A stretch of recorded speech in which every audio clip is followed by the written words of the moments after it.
Actually, on saying that, it's probably a really good place to start because health has been a little bit of a foundation on this podcast, probably for at least the last 10 or 15 episodes. We seem to have hit a theme, whether it's mindset or nutrition or exercise programs. It's interesting to hear how people who speak about health refer to health. So, as a bit of a launch pad for the conversation, man, I thought for the world that you're in, that's a big part of the conversation. But Yeah. when you speak about health and optimizing health, what is it you're actually referring to?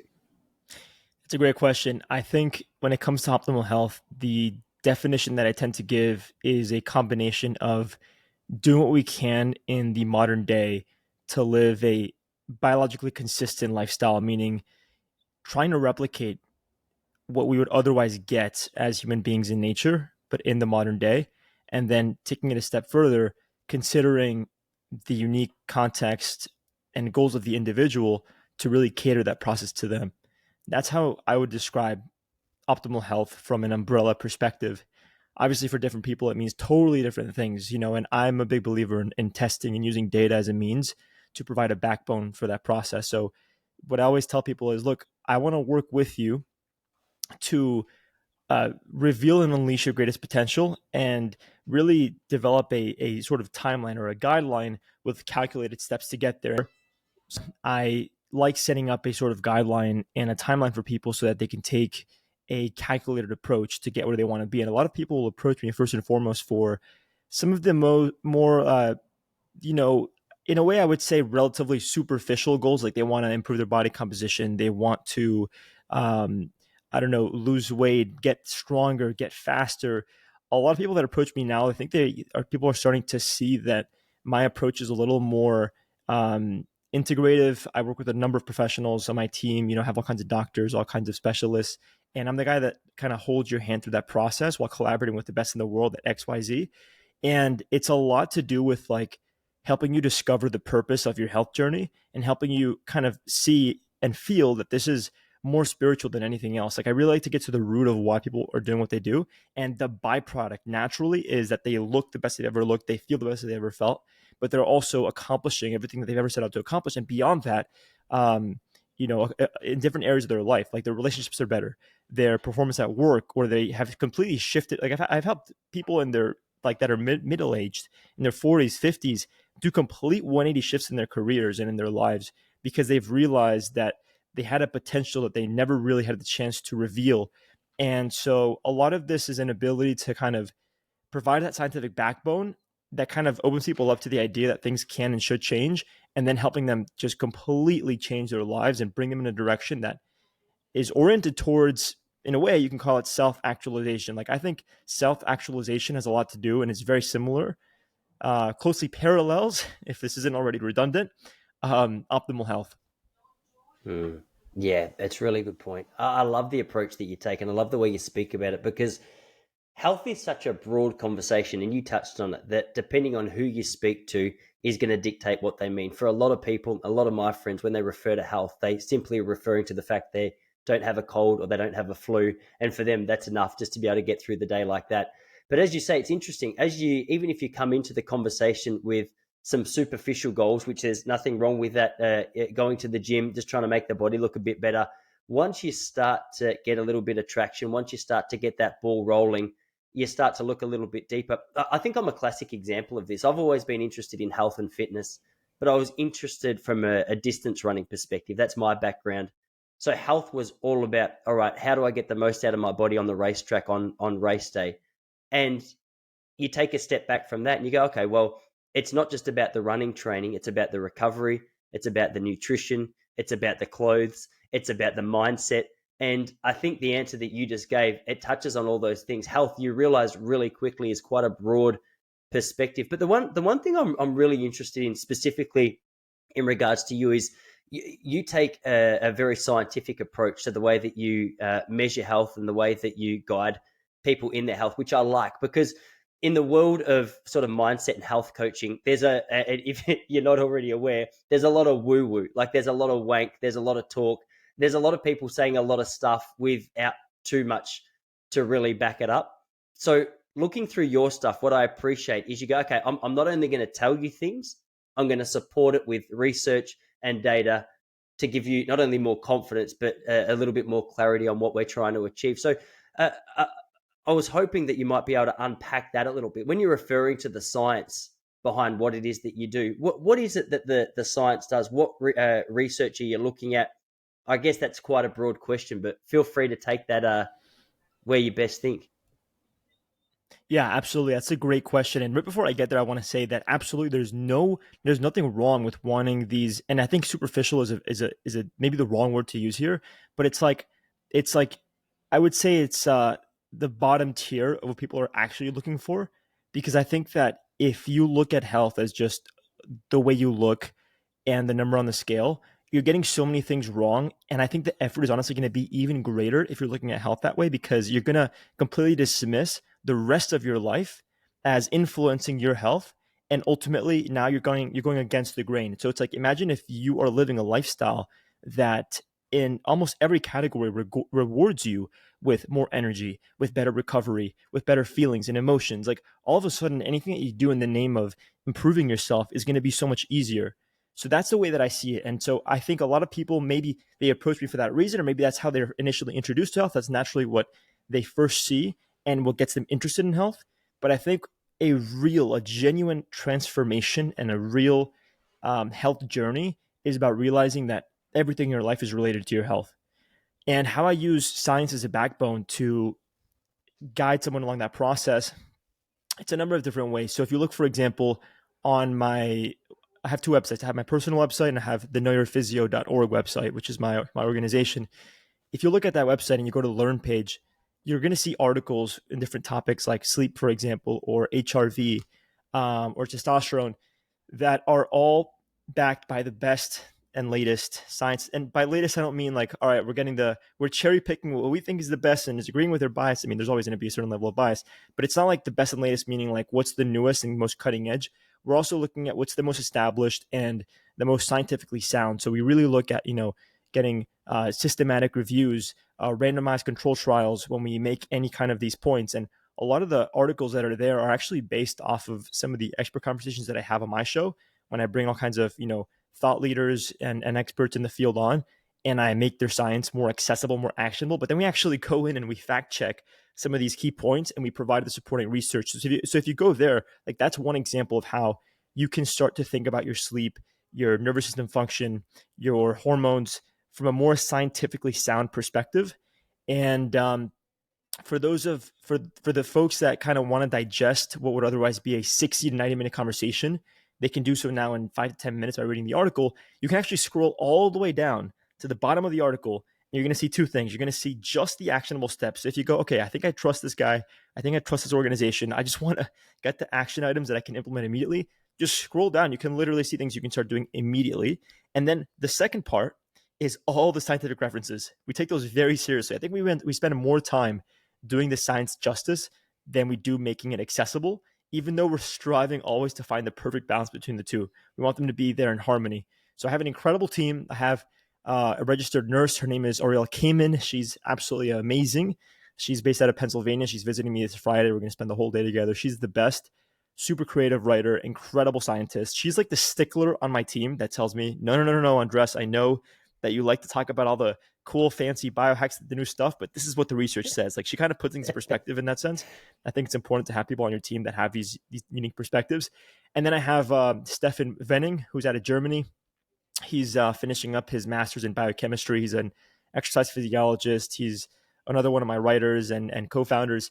And he's also, a stickler for structure, for data, for the science. I would say I can maybe be more of like the, I don't know how to in a way like the unicorn that like is like up in the air sometimes, like, oh my god, like, the spirituality behind this process of like becoming amazing. And it's like they're like, all right, Andres, but we stand for the science. Like you got to come back down to earth and like we have to work together on this. So I think in a way I can be the guy that maybe motivates and inspires people and shows them what's possible and really is there to guide them along the journey. But then, like I said, I have these people on my team.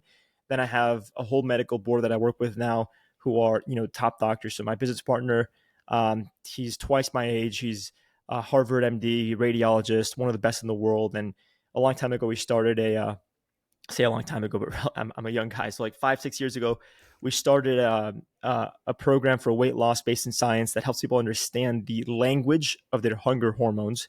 So we're not saying that you need to optimize your hormones to lose weight, but we're showing you the relationship between your lifestyle habits and the response that you have in hunger and how to manage your cravings via lifestyle change. So it kind of pairs nicely with a lot of what we're seeing now with like GLP-1 agonists and these new modern classes of weight loss medication, weight loss drugs like semaglutide, Wegovy, Ozempic, etc.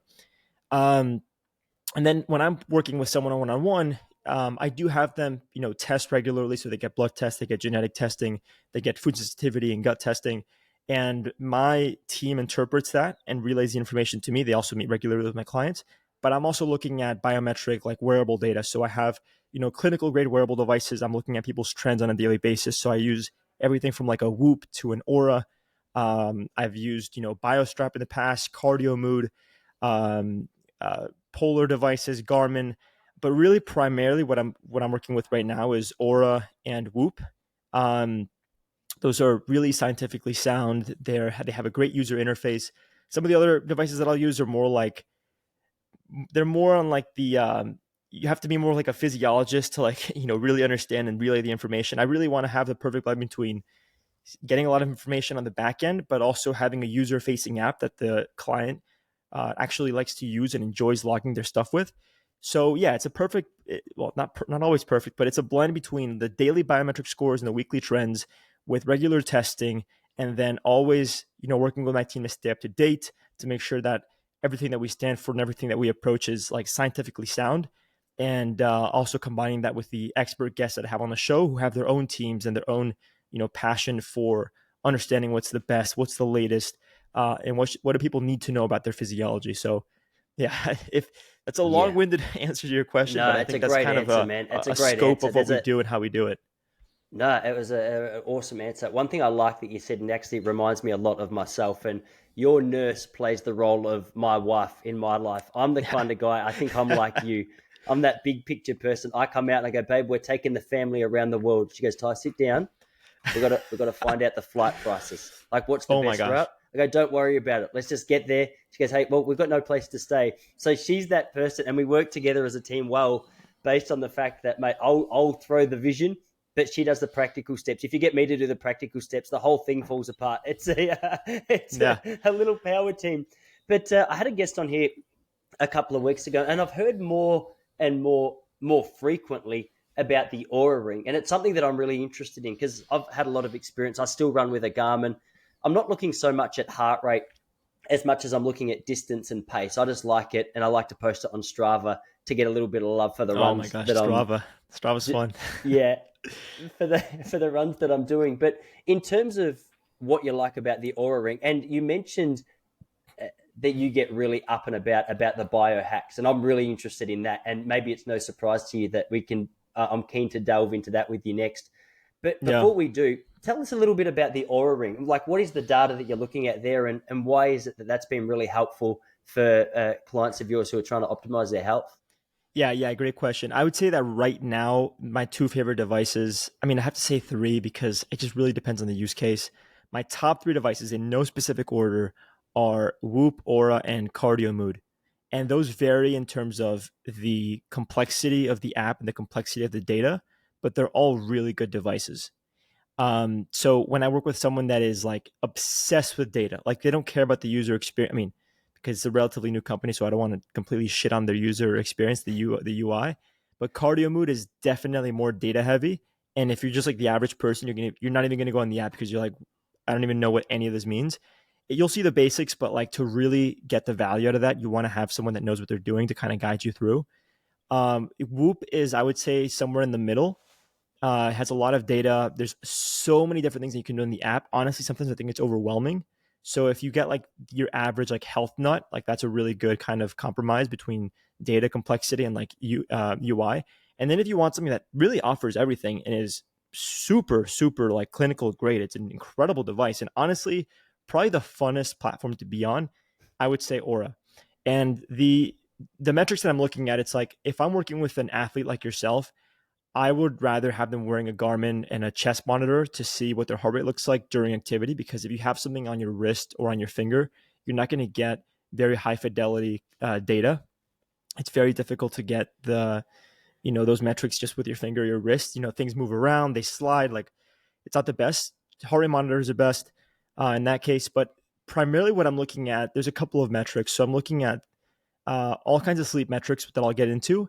And I'm really, really big on HRV, heart rate variability, which is a measure of your autonomic nervous system function. So it's really, in a way, like how you handle the stress in your environment and your ability to adapt to if you look at, you want me to dive into heart rate variability? I can do that. Please, man. It I was can going to be my absolutely do that. follow-up question. All right, cool. So I'll actually give you an analogy that I think will help a lot of folks tuning in to make sense of HRV. So first of all, HRV, before I get to the analogy, HRV literally is the variability in milliseconds between your heartbeats. So if you take like an average resting heart rate, like 60 beats per minute, you're assuming then that it's like 1 beat per second, right? But there's actually a small amount of statistical variability between those heartbeats that reflects your nervous system function, because as you inhale, every time we inhale, we actually accelerate our heart rate slightly. It puts us in a bit of a sympathetic state as your body wants to use up oxygen. And then as we exhale, we have more parasympathetic activity, so our heart rate will kind of slow down slightly. So maybe the 1 beat per second is the average, but there's a small amount of variability, and that really reflects what the nervous system is doing. The more variability that you have, which doesn't change the average, but the more variability that you have, typically the better and the more adapted your nervous system is to meet the ever-changing demands of the environment. So the analogy goes like this.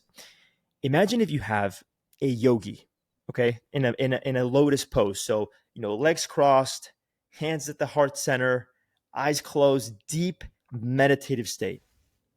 And all of a sudden, a lion appears, and the yogi has to like snap out of it and run away, like start running immediately to save his life. All of a sudden, these zookeepers come, and they get the lion and they put it away in this cage. And now the yogi is asked to return to this meditative state. So someone that has very, very high HRV, which is, again, the measure of the nervous system function. So someone that has really, really good nervous system function can really effectively manage that stress. So they can immediately run away. And then as soon as the stressor's gone, they can effectively return to that baseline with ease. Someone with very poor HRV, they're very bad at managing stress. They become overwhelmed. They don't know how to make decisions. They kind of freeze. They don't really take action when that stress happens. And even if the stress is gone, even when the stress is gone, they're still like stressed out about it. They're still hanging on to it. And I'm sure as I take you through this, a lot of people can kind of think back and reflect on either themselves or people that they know that kind of experience either one or the other end of the spectrum. And it is a spectrum indeed. And there's actually a way to train that. And you can measure that through HRV. So that's, in a nutshell, HRV. The different ways that you can improve HRV is by making it a consistent theme in your life to add in hormetic stressors, such as things like exercise is a hormetic stressor, which I can define in a second. Cold exposure, fasting. What do all these things have in common? Even like sauna or like extreme heat exposure as well. What do these things have in common? These are all environments where you have relative control over the chaos, and you can kind of dial that to your standard, right? So you can choose the level of stress that you want to engage in. And in that process, you get to practice your ability to manage that stress. So it's like a safe way to practice your stress response. So like if you, for example, take a cold shower, like most people hate the idea of taking a cold shower, but like you can just put it back on hot water, step out of the shower. Like you have so much control. Most of the stress that we engage in on a day-to-day basis, we have no control over. And so if you can effectively, in small doses, practice this stress response and over time build it up, then it's a hormetic stressor. It's a form of eustress. It's stress that is designed to make you stronger. Now, what's the problem is a lot of people, they start to see, the ice baths on Instagram and the sauna for 30 minutes that Joe Rogan does on that like 200 degrees and this excessive exercise. And they think that that's going to make them healthier. But in fact, if they're not recovering properly, if they're not getting enough sleep, if they're not managing stress properly, if they're not managing their breathing properly, which is huge, and I'll get into that because it's the most accessible way to influence your physiology, I'll get to that in a second, then you're doing more harm than good. So with a lot of my clients, I really focus on HRV because I want them to improve their ability to tolerate stress. I want them to improve their decision-making in stress. I want them to improve their performance in stress. And I know that if I help them create the right lifestyle, the right habits, the right systems, then they're going to be more energized. They're going to be more fulfilled. They're going to be happier. They're going to be achieving things beyond they could ever imagine. So it's a great way to kind of see that trend. And another thing to take it a step further is based on the daily and weekly trends, I can help people make decisions about what kind of exercise they're going to do, the duration, the intensity, and essentially what they can afford, the level of hormetic stress they can afford according to the recovery that they're getting and whatever's happening in their life. So that's where it really gets super nitpicky, and where in a way you can say I'm micromanaging their health. But again, I have a lot of clients who aren't just trying to get healthy. They're trying to achieve insane levels of performance. And this isn't a brag or anything. It's just to show you the kind of people that I work with and why this is useful. Um, I'm working with, some of the finalists for the World Series of Poker. I just had a guy that got second place at the biggest race in the world, the Le Mans 24-hour race. I'm working with one of the top 5 best tennis players, female tennis players in the world right now. I've worked with all kinds of billionaires, Fortune 100 companies, venture capital CEOs. One of the, believe it or not, one of the founding members of, board members of Airbnb. Like I've got guys and gals that are really at their peak, and they want to either take it a step further, or they've reached the point where performing at such a high level, it kind of, in a way, takes away from other areas of their life that they don't want to continue to sacrifice. So maybe they're performing that higher, they're getting to that level at a cost. And there's always a cost, right? And so they want to improve their health, they want to improve their performance, either increase it or maintain it, while simultaneously investing in these other areas of their life, having more time, having more joy, more fulfillment, more health. So in a nutshell, that's what I do. That's how I do it. That's why I use HRV.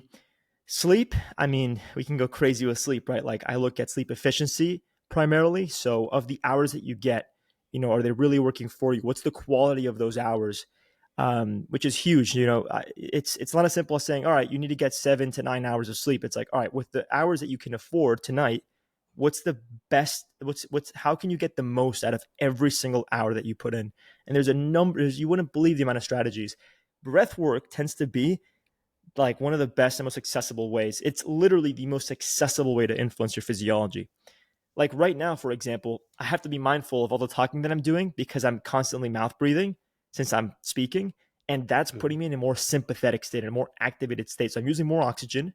I have my heart rate at a higher level. I have my cortisol at a higher level. Every time that you're talking and I'm listening, I'm just nasal breathing. I'm pausing slightly between inhale and exhale. I'm spending about twice as long exhaling versus inhaling. I'm breathing into my face with my diaphragm rather than up into the nose or with my mouth and seeing a rise and fall in my shoulders and in my upper chest. And these are all very, very small cues that make a big difference because they help your body relax immediately. And the biggest changes that I've seen in my clients, like quality of life and sleep, I mean, I'm not going to say it's always the biggest, but especially with sleep, one of the biggest things that's so easily dismissed, so it's so often overlooked, is the breathing. Like, how are you breathing either in anticipation for stress or during stress or even after stress? You can immediately change your breathing to feel better and manage stress and improve your HRV. I've done a number of podcasts on that with all kinds of experts. Patrick McKeown, the author of The Oxygen Advantage, a number of his disciples and students. I mean, all kinds of amazing people. So there you have it. Unreal. Nah, the nasal breathing is one that I'm really fascinated by. There's so much in what you just said that I'd love to unpack with you.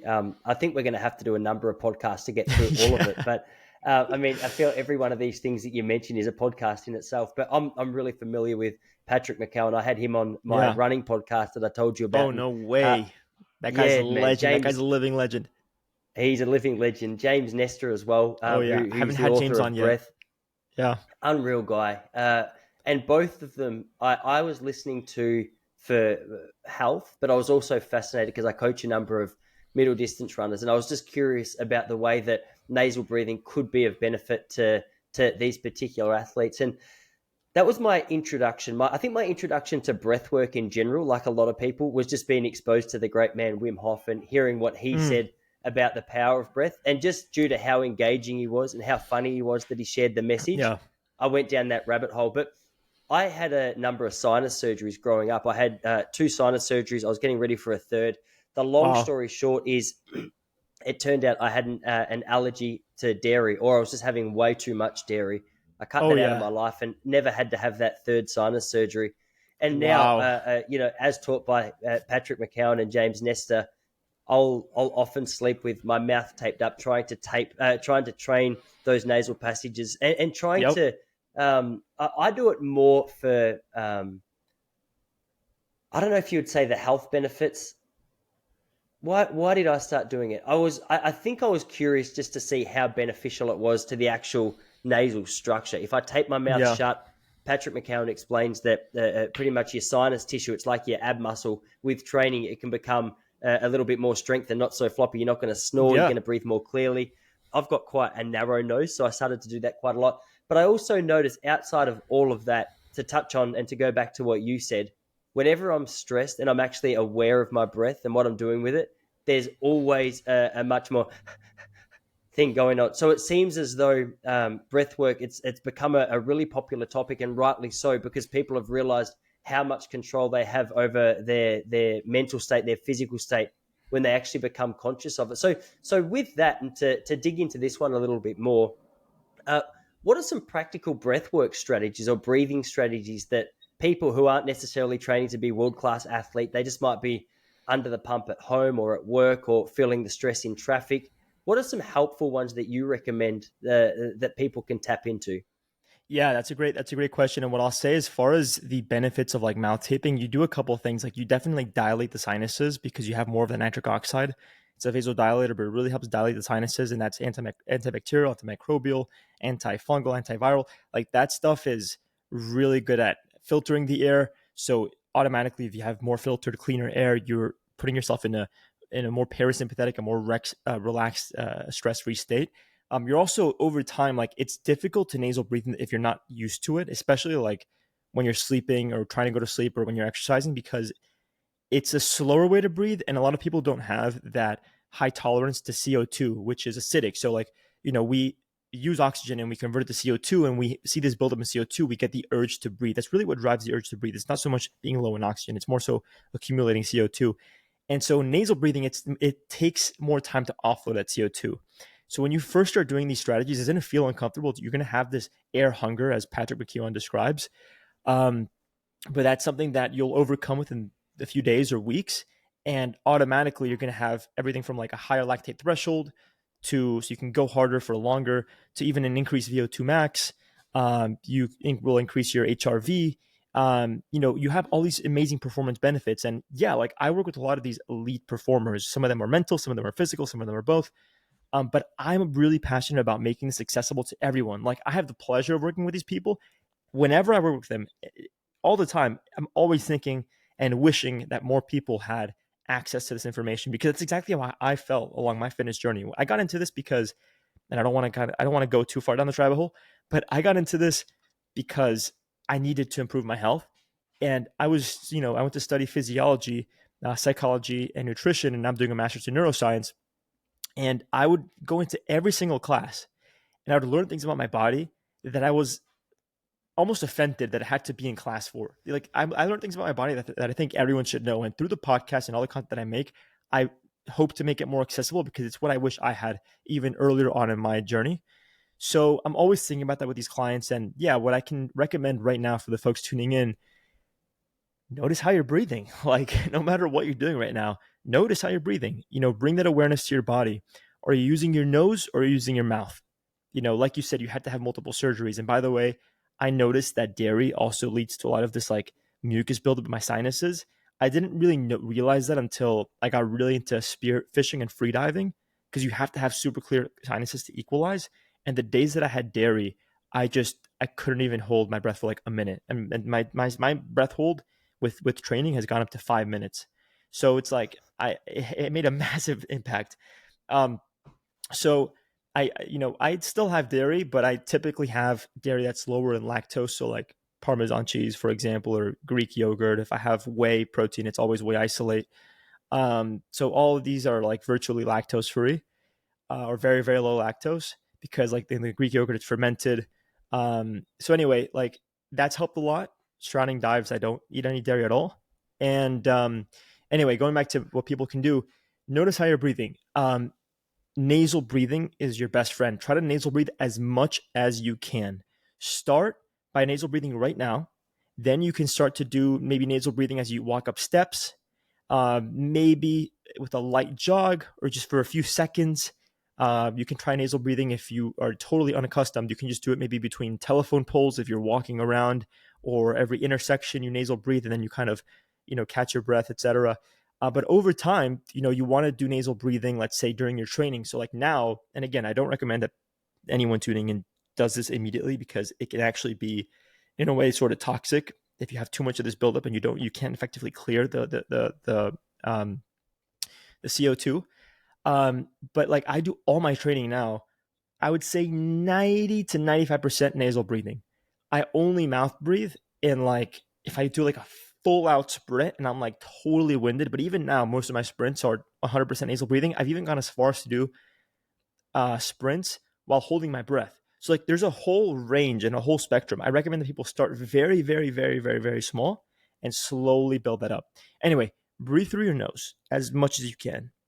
The next thing, well, you're going to be, better filtering the air, better humidifying it. Naturally, as you breathe through your nose, you're going to have more of this diaphragmatic activity. So you're going to be breathing with the belly, with the diaphragm, and that's tucked up right near the vagus nerve. When you innervate or activate the vagus nerve, you get more of this parasympathetic activity. So that's already really calming. But the next thing is not just nasal breathing, but breathing into your face. And I learned this from David Jacko Jackson, who I just had on the show. He's a student of Patrick McKeown, and he's really big on this. He says, breathe into your face rather than up into the nose. So if you notice right now, like you can almost pull your breath back into like the back of your face rather than up, because anytime you breathe into the nose, but you breathe up, you're automatically going to have more of this like upper chest and upper lung. And that's going to take away from the parasympathetic activity in the lower lungs and in the diaphragm that you could otherwise be getting to help you relax more effectively. So breathing into the face. I like to pause slightly between inhale and exhale to really slow myself down. You'll notice if you're tracking your heart rate, you can do this live. You can actually slow your heart rate very, very quickly and very effectively if you do a little bit of a pause. It can be a couple seconds. And again, over time, as you train yourself, you can expand that pause. So, really kind of nice standardized way to approach this is like box breathing. You do a slow, shallow 4-second count inhale, hold for 4 seconds, exhale for 4, and then hold that for 4. So it's 4, 4, 4, 4. Inhale 4, hold 4, exhale 4, hold 4. So that's a really nice kind of way to get started. And then you can do like, the 4, 7, 8. So it's like you inhale for 4, hold for 7, exhale for 8, hold it at the bottom for like a second or two, and then repeat.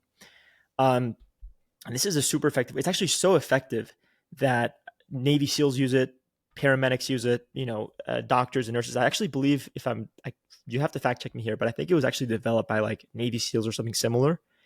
And nowadays it's like, honestly, it's like a secret weapon for me because I'm obviously in the health space and most people that I deal with, they're pretty self-aware and pretty physiologically aware, and they can kind of manage and tailor their stress response in this fashion.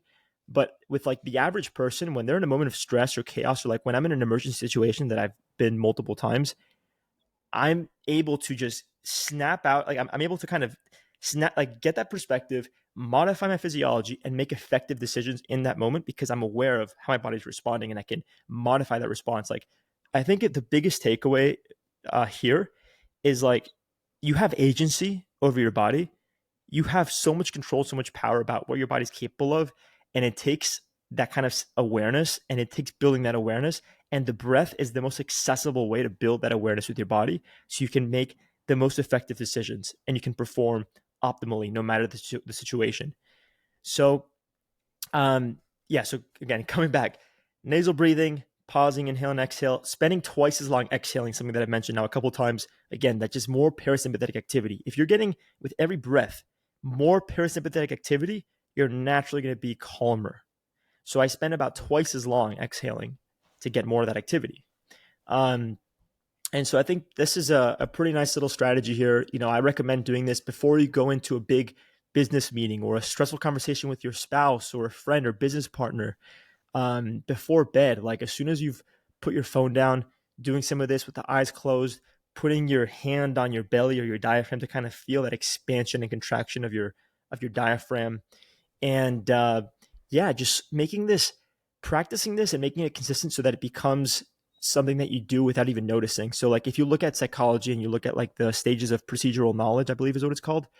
Once you do something enough and you become very experienced with it, you get to the point where you are unconsciously competent, where you're like you apply without even knowing it. So like right now, I'm talking to you and I already know that I'm doing certain cues that are helping me relax, even though I'm talking and mouth breathing.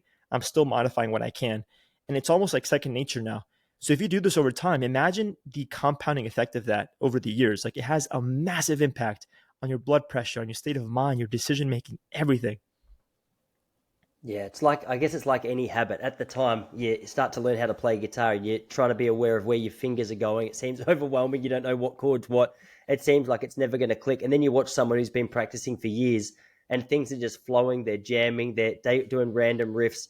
They've really mastered it. So subconsciously now, you're a bit of a guitar star in the sense of the way that you handle your body. I always remember Tony Robbins would say, and I remember this because I studied it for a little while. He talked about changing your state. And he often spoke about one of the most effective ways, or some of the most effective ways to change your state is to change your focus, to change your physiology, change your language, and change the story. And if you're Mm. an athlete or whatever, you might want to change the strategy, or I guess that applies anywhere. Each of those are really interesting to delve down the rabbit hole of as well. But we've touched deeply on breath. But say, for example, you're stuck in traffic, you're starting to feel stressed, you're getting annoyed. You've taken Yeah. control of the breath. What else is changing in your body just to give you a little bit more calm, clarity, and peace of mind in that particular situation?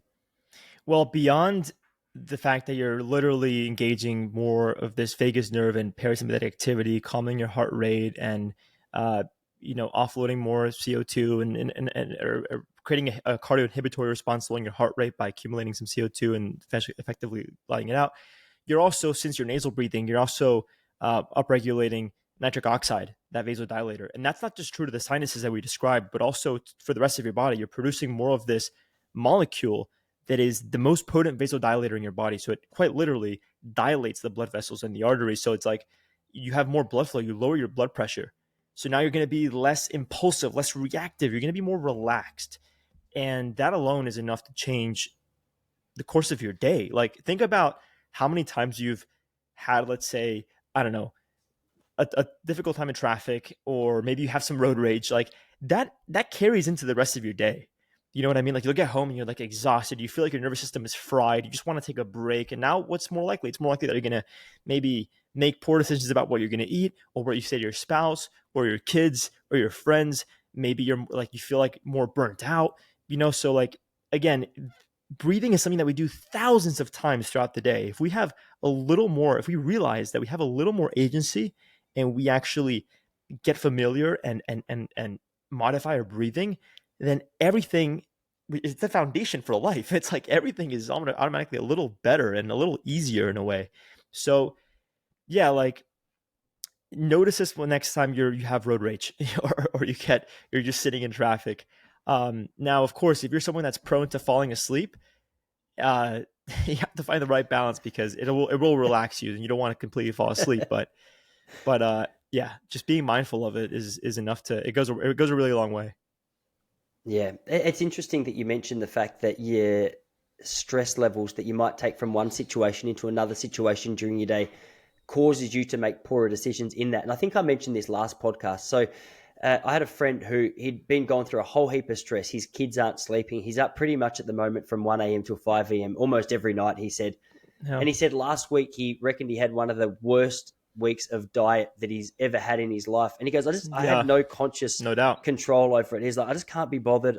He ordered pizza on the Sunday. He said we had heaps of leftovers. So it was pretty Yeah. much lunch and dinner on the Monday, a little bit of breakfast on the Wednesday. He said it was just, and it's so out of character for him. Like if you knew this bloke, it'd make more sense. But you go, no, he's a relatively healthy guy. But to see him under that physical stress that comes with a lack of sleep, a little bit of work stress, why is it that those decisions, or why is it that fatigue and stress lead directly to a seemingly Yeah. dumber person? I don't really understand, because so Yeah, many poor smart decision people I know making. have, Yeah. they have a bad night's sleep, and then you catch up with them for coffee, and you go, oh, You're a very dumb person. I thought you were a lot smarter than Yeah, this. yeah. No, that's a Yeah. great question. That's a really good, and I can actually take you through some of the mechanisms and how that sort of effect influences downstream decision making. I mean, um, and before I get there, I want to kind of reference how this really has so much overlap with an analogy that I gave. You know, like if someone has very poor HRV and poor autonomic nervous system function, even after the stressor is gone, they're still hanging on to it. Their body is still being influenced by it. If you have high HRV and good ANS function, autonomic nervous system function, then when the stress is gone, you can effectively return and make proper decisions, and the yogi can return to that meditative state. We are the yogis, right? So it's like, all right, so how does this actually lead to poor decision making? It's like, all right, number one is um, if you're stressed out, one of the first things that goes is your logic.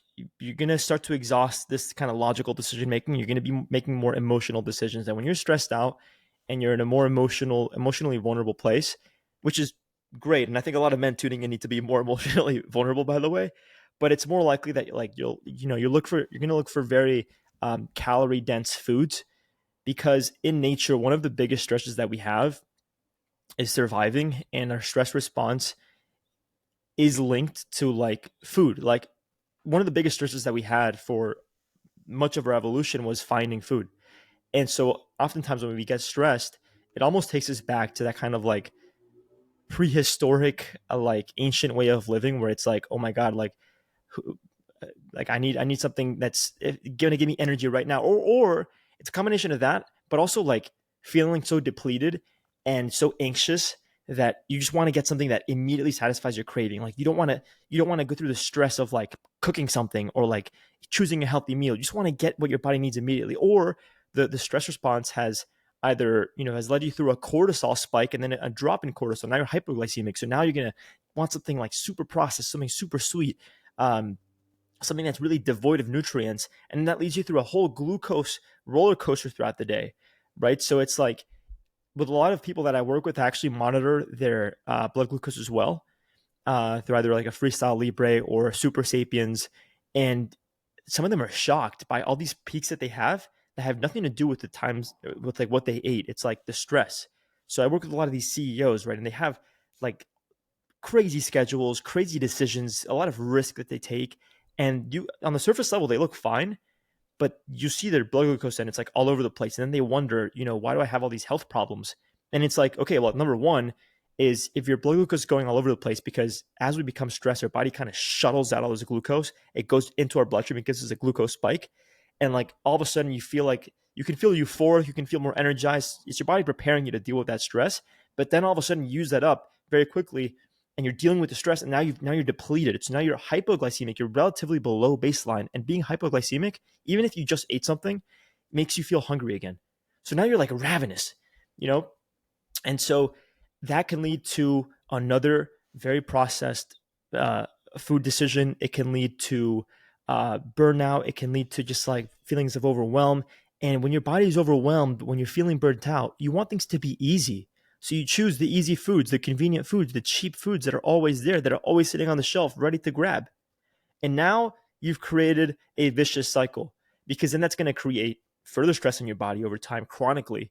And you're going to make worse decisions. And at the same time, you're dismissing your body's response. You don't realize that you have agency, and you're reinforcing that because you're getting what feels good in the moment, but you're dismissing what feels good in the long term, which is Mm. a healthy quality of life that you deserve to enjoy as long as you're aware of what's happening in your physiology. Yeah, And that's if you really actually well look at said. like hunger hormones, like ghrelin, for example, like when you get poor sleep, when you're stressed out, you're upregulating ghrelin. Um, you tend to see, let's say, an increase in your triglycerides, which can interfere with leptin signaling. Leptin is a hunger, it's a satiety hormone, and has a lot to do with your body weight set point. And in folks that have a lot of stress and a surge in their triglycerides, they're eating processed foods and they're stressed out, because they have such a surplus in triglycerides, it interferes with the leptin signaling, and now their body has difficulty regulating that set point. And so now you may be super hungry or not hungry at all. Like it really depends on the individual. Most of the times, it leads to this like vicious cycle of overeating and underspending because you're stressed out. Some people freeze in stress and they don't know what to do. They don't want to go exercise. It's like, it's just this crazy vicious cycle. And that's, like I said, it's the downstream habits are plenty. And I think if you want to look at habits and these health systems and these pillars of health from like an upstream to downstream perspective, I think sleep is way upstream of everything else. If sleep is the best opportunity your body has to repair, to recover, to remember, to refine skills, to rebalance neurotransmitters and hormones, if you're not sleeping properly, if you're not getting deep, efficient sleep consistently, then all of a sudden you're going to feel like you have to go so much more against the grain with your fitness. You're not going to derive as many benefits because you're not recovering the nervous system. You're not allowing your body to develop this new muscle fiber. Because again, exercise is a stressor, right? You have all these inputs. You're working, but now you're forgetting the details. You're not gaining as much. You're refining the skills as much because your body doesn't have that opportunity. Your neurotransmitters are out of whack. Maybe you have now less dopamine, less serotonin, acetylcholine. Like all of a sudden, you're just totally taking your body out of whack, and everything that you want to kind of stack onto your life that is relatively healthy is going to be compromised because you're not giving your body the best opportunity that it has to regulate itself. Your body's so intelligent. You sleep properly, you're giving it the opportunity to return to baseline and give it and give yourself everything that you want out of your life. Yeah, man, I can testify to this. I think I said, or people listening would know, I've got two boys. One's 3, one's 9 months old. Sleep is a beautiful concept in this house. Not a lot of it taking place on a regular basis. I mean, I'm half joking. I've got the most beautiful boys, and we've been so lucky in the sense that they're relatively good sleepers. In fact, I would say they're fantastic sleepers usually. For the first couple of years, both of them, and I'm sorry to parents out there who have the opposite. My boys pretty much they slept from 7 till 7. My oldest boy did. At the moment, the last couple of weeks, for whatever reason, Charlie's my older boy. He has been waking up at 5 and a couple of times through the night. And man, to emphasize your point, I would hate to know what my memory is right now in comparison to what it was even 6 weeks ago when he was sleeping through the night. More than that, man, I've got an awesome wife. We've been together now for like 15 years. We got married young. We've had a good foundation of not arguing. Like we've got a reputation amongst our friends for just getting on well. And it's not a show. We do. We get on well. I like her. She Nice. usually likes me most of the time. Nice. But one of the things that I've realized is like our fuse with each other at the moment. The last week, we were laughing last night because the last week, I reckon we've butted heads more than we ever have in our marriage. And I'm like, all right, it was 15 years. We did well. Or is this where it stopped? But I think a lot of that is, there'd been a few stresses. There'd been the lack of sleep. We just moved house, which felt like my wife, as I said, small picture person in terms of details. She takes care of all of that. So all I had to do was lift the boxes. Mentally, it wasn't that big a stress for me, but for her, it was just a big thing.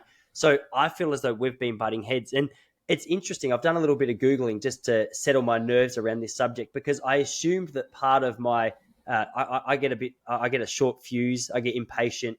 I get maybe like a little bit lippy, we call it over here, where you just snap back, a little bit too quickly.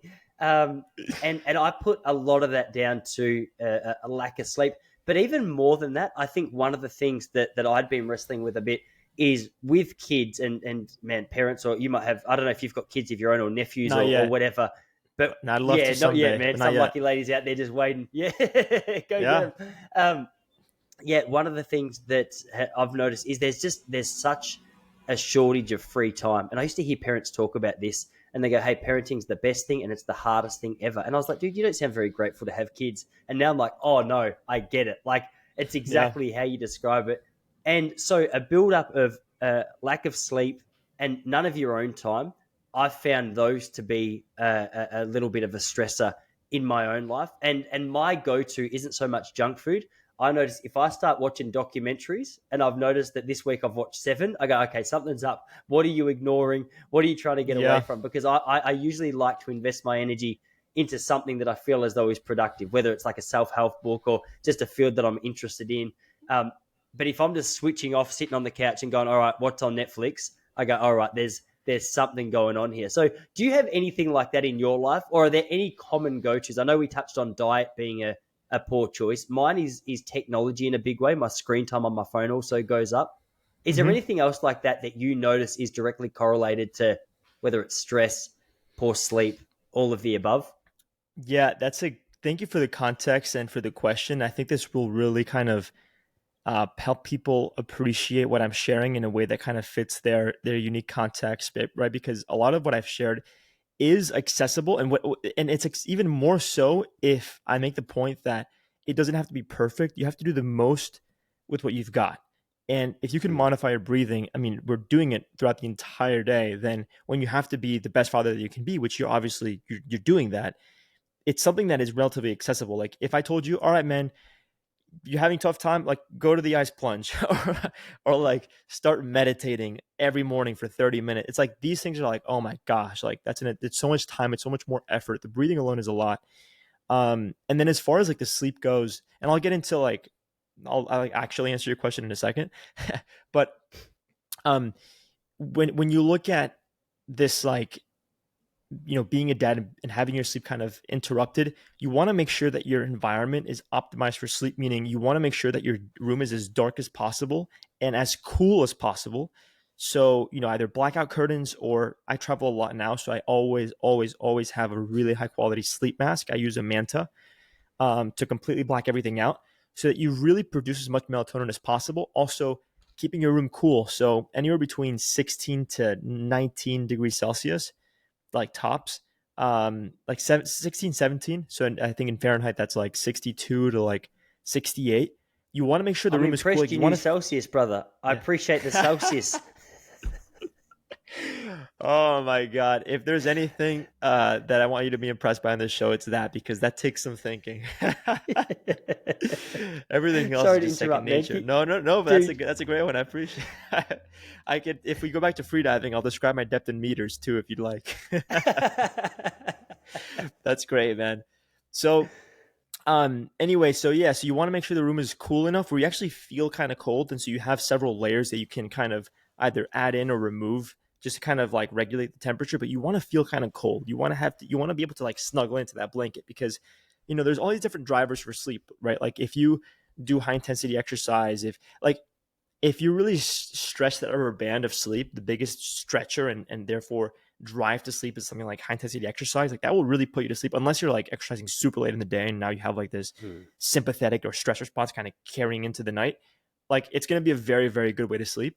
Um, so uh, the point here being that you want to make sure that you're getting a decline in your core body temperature, and you want to have your room really, really cold, because it's that drop in your core body temperature that actually initiates sleep. So it's not as simple as looking at, melatonin production. Like, yeah, like nowadays in these modern environments, it's super hard to get our melatonin to accumulate as we get into the night. And by accumulation, I mean, we are designed to get sleepy and get tired as the sun kind of, goes down in nature. That's how we evolved.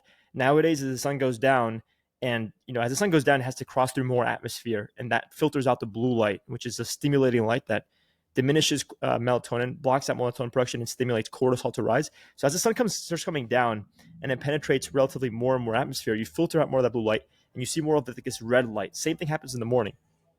So as a result, you start to accumulate melatonin in nature. But what do we do now in this modern day? We turn on the lights, we go on our phones. After a long day of work, we go on our laptops, and now we're telling our body, no, no, no, no, no, stay awake, stay awake, stay awake. And so we don't accumulate the melatonin. So one of the best hacks that I have here is investing in a high quality pair of blue blocking glasses. So I love Raw Optics. I'm affiliated with them because they are the best. We can maybe link to it in the show notes. Raw Optics, RA Optics. These are the best quality blue blockers in the world. And they help you in a way. Literally what they're doing is it's simulating the sun setting. So they're like red tinted. Like a lot of people will say, oh no, but I have, like I have these right here. Oh, I have the blue light filter. That's so funny. Look at my eyes. I look like the guy from the Ice Age, Seth or whatever. and yet you're still a good looking unit. I appreciate that. That's so funny. So anyway, these have a blue blocking filter. It's trash. It doesn't work. If you look at the research, the systematic reviews that have been done on these fake blue blockers, it doesn't work. It doesn't even reduce eye strain. But if you have amber, if you look at the research, the systematic reviews are on amber colored blue blocking glasses. So like the orange or red tinted ones.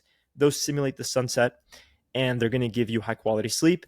And you can, in a way, get away with using your phone, even though I would still recommend, having a really good routine around putting your phone down, putting the screens down, making your room as dark as possible. And again, making it cool so you can see this decline in your core body temperature, because it's not as simple as just like accumulating the melatonin. So that there is really, really helpful. And then as far as, I think your question was like, what other activities or decisions am I prone to making if I'm getting bad sleep? And like, what do I use as an escape? And how do I kind of monitor that? Am I getting your question right? Yeah, yeah. And I was So just interested to know. Yeah, so for me, I was trying to say that I'll notice that I go to documentaries and things when I have poor sleep, but I was more interested to know like what are some of the other factors that cause people to make those poor decisions. So I guess yeah, sleep, poor breath work. yeah. So it's like a lot of folks, I mean, so many people, I see so many people mouth breathing throughout the day. And it just, I wish that I could stop everyone on the street when they're mouth breathing and tell them politely not to mouth breathe, because it's just like, dude, you're wasting oxygen. You're just like, you're chronically in a relatively stressed state. It doesn't make a big difference in that moment, but over time it really does. And you're also not getting the benefits of training your body to accumulate and shuttle out more of the CO2. And so it's like you're missing out on so much. So it's like, and a lot of people are also prone to mouth breathing while they sleep, which is again why mouth tape is awesome. So like if you wake up in the morning and you feel like your mouth is super super dry, you have really bad breath, you feel like maybe you were in bed for 8 to 9 hours, but you got completely trash sleep. All right, look at, is your room really as dark as it can be, or are you wearing a sleep mask? Are you limiting blue light exposure? Are you managing stress before bed? So like, are you breathing properly, doing breath work or mindfulness or meditation, whatever? Um, and are you treating your sleep environment like a sleep environment or like a work environment? A lot of folks nowadays, and I'm guilty of it from time to time, I'll be honest with you, bringing your phone into the bedroom.